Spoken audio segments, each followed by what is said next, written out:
Të tjera detaje të rënda kanë dalë në pa për vrasje mafioze dhe atentate që kanë tronditur vendin gjatë viteve të fundit. Ata janë zbuluar nga i penduari i drejtësisë Nuridin Dumani në seancën e kësaj të martë në kuadër të dosjes Plumbi Art.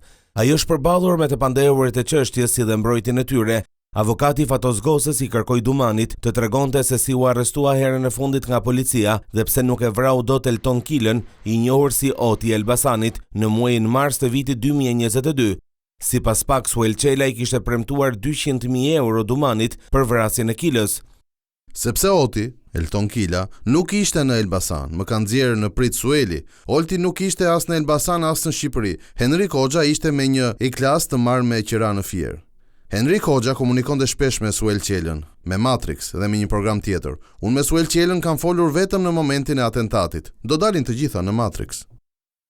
Metej Dumani tha se Talo Qela i kishte premtuar 2 milion euro për të vrarë Erion Alibejn.